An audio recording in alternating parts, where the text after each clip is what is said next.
Hey guys, Haz here at Shield K9. So today I'm going to be doing my dog Gage's first IGP track, and you're going to see kind of how I introduce it. This is literally day one tracking for Gage. Hasn't tracked before, so you're going to kind of see how I do it. I've got kibble and I've got a flag, so you're going to see kind of how I lay the first track for IGP, and I'm going to talk to you guys a little bit about what I'm trying to achieve and where I'm trying to go with this. So IGP tracking, for those of you that don't know, it's all footstep tracking, okay? It's all footstep tracking with indications on articles. It's a great way, it's a great foundation for tracking whatever discipline you want to go. It's probably the most precise form of tracking you'll ever really have to do. So without further ado, I'm going to lay my first IGP track. So big footprint here, really putting my imprint there, putting food there, and stepping away. And that's my first IGP track.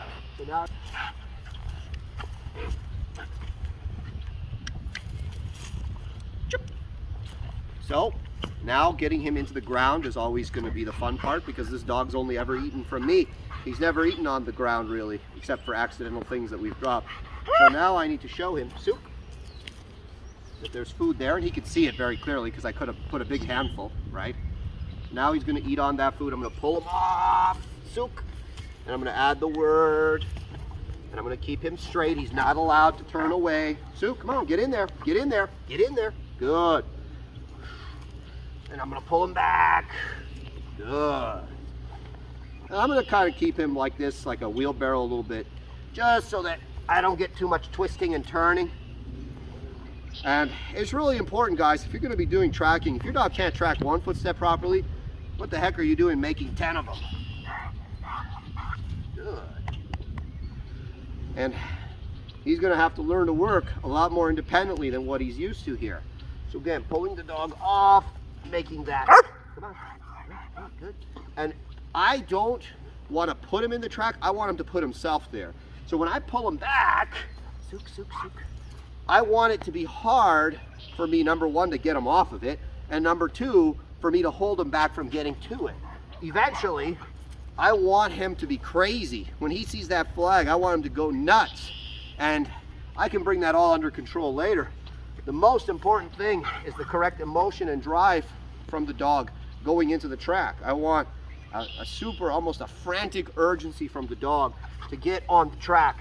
That's my fault. I wasn't paying attention. I don't ever let him finish the food and put his head up. Good. Good. Come on. Good. And all I'm going to do here is just a lot of this.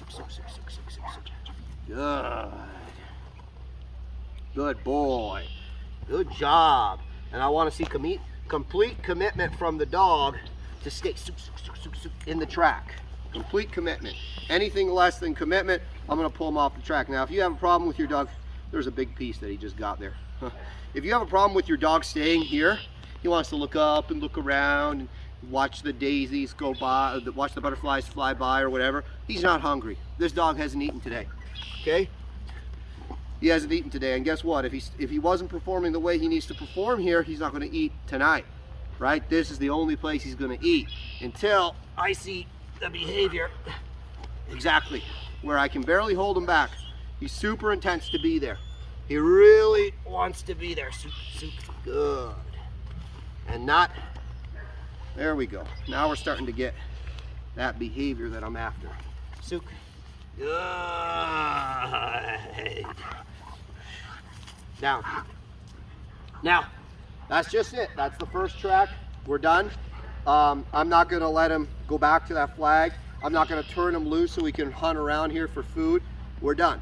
Now, the next time he gets the opportunity to eat, he's going to see the same picture. He's going to see a flag, he's going to see the track, and he's going to have the opportunity to eat there.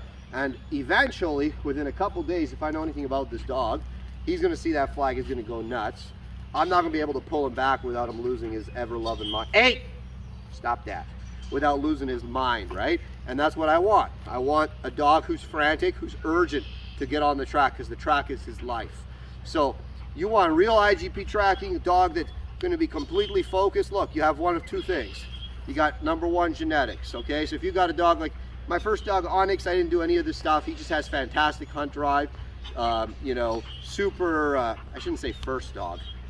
His father, my other competition dog, who I've now decided to retire, his whole dream on the track, he's just super motivated for the track because he just has such a naturally high hunt drive, naturally high food drive. This guy's the same way.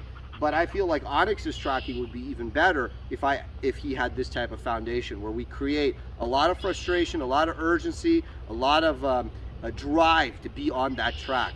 You know, I want him to be attacking the track, just attacking each footstep, hum, hum, hum, hum, just complete focus, drive, and intensity on the track. That's what I'm looking for. That's my picture in my mind for what I want from this guy, and that's what we're going to push for. So this is the first step, and literally it's just one step, guys. So as with everything in dog training, you take too many steps in the beginning, you cause a big problem. So we'll check back in a little bit and you guys can see where we're at with the tracking.